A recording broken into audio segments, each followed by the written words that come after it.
যারা অনলাইন বিশেষজ্ঞ তাকে যেমন পূজা বাই করলো মেয়ের বাড়ি বিরোধী ছেলের বাড়ি কলেজে মেয়ের দিকে চললাম কথা বলেন না। এই ইন্টারের পরে এই পর্যন্ত তার 5টা প্রেম করে আছে। এই মেয়ের গর্ভে কোনো ভালো সন্তান জন্ম নেব, এই মেয়ে কলেজের নাম করে কলেজে এসে ছেলে নিয়ে তাকে নদী হইব, ছেলে আনলাম কলেজ পাড়া, আমরা নাম বলে চিনবেন। সেই ছেলে মদ খায়, গাঁজা খায়, সেই ছবি আবার ফেসবুকে আপলোড করে। একটা ইন্টারনেট ছেলের অবস্থা যদি হয়, তার দেশের অবস্থা কি চিন্তা করছে? ছেলেটাকে আমি ভাই ঘুষটি শিখিয়ে দিচ্ছি যে তোমার এই কলেজ থাকা দরকার নাই, মেয়েটাকে সাবধান করে দিচ্ছি যে তুমি যদি আবার কোনো খারাপ কাজে দেখে দেবো।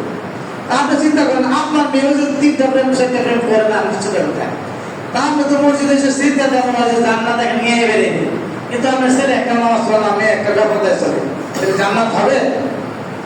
ওই ছেলে মেয়ের পিছনে সময় দেয় ইবাদত, ছেলে মেয়েদেরকে দিনের পথে ঘুরে তোলা ইবাদত। কিন্তু আমরা যারা এখানে এসে নামাজ তো নয়, 2-1 জন ছাড়া কারো ছেলে মেয়ে ভালো না, নামাজ পড়ে না। যে ছেলেটা আল্লাহর ভয় করে না সেটা ভালো হতে পারে? যে আল্লাহ রসুলের সাথে প্রেম নাই, মহব্বত নাই, সেই ছেলে মেয়েটা কি ভালো হতে পারে? কখনই ভালো হতে পারে না। সনাত ভাইরা, কত মানুষ দেখছি সুস্থ অবস্থায় তার দাপটে এলাকায় থাকা যায় না, বাজারে থাকা যায় না, কিন্তু কি হয় অসুস্থ হলে ও বাবা রে মা রে বাঁচাও, তাই না?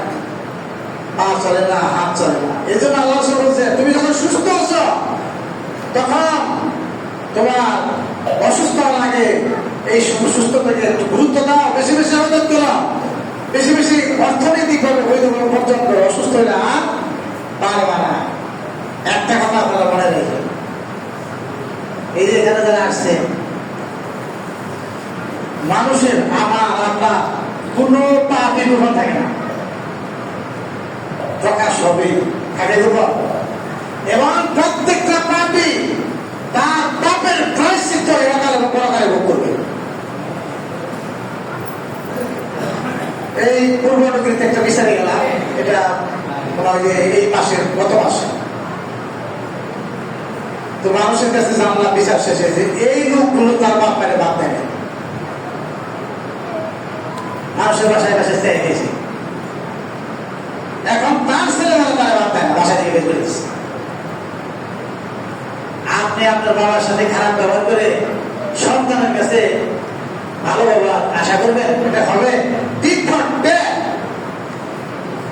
কথা বুঝতে পেরেছেন? ঠিক পারলে তাকে খেতে হবে। এগুলোর যত আকামি করেন না কেন, আপনি যদি জিনা করেন, এই মেয়েরা আপনি যদি কারো মেয়ের সাথে জিনা করেন, আপনার মেয়ের সাথে মানুষের জিনা করবে। বুঝলেন আমার কথা? মনে হয় না। আপনি যদি এই যুবকটা কারো বোনের সাথে জিনা করো, তোমার বোনের সাথে আরেকজন জিনা করবে। বুঝলো? তুমি যদি কারো বলতে বলকে ভাগে না জিনা করো, তোমার বোনের সাথে আরেকজন জিনা করবে।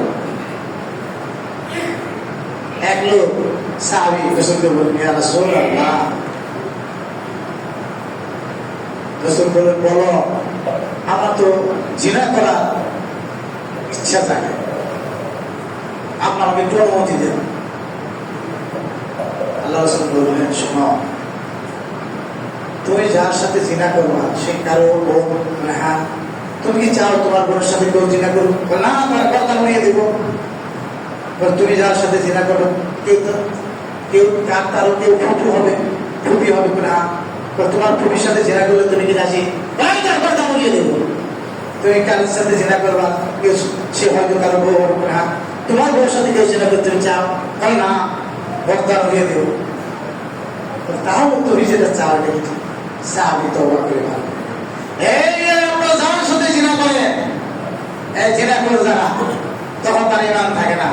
আপনি যার কারোর সাথে জিনা করে, আপনার বাসার মহিলাদের সাথে অন্য কেউ জিনা করবেই, তাই হচ্ছে না? এই জন্য পাপ করার আগে সাবধান হতে হবে।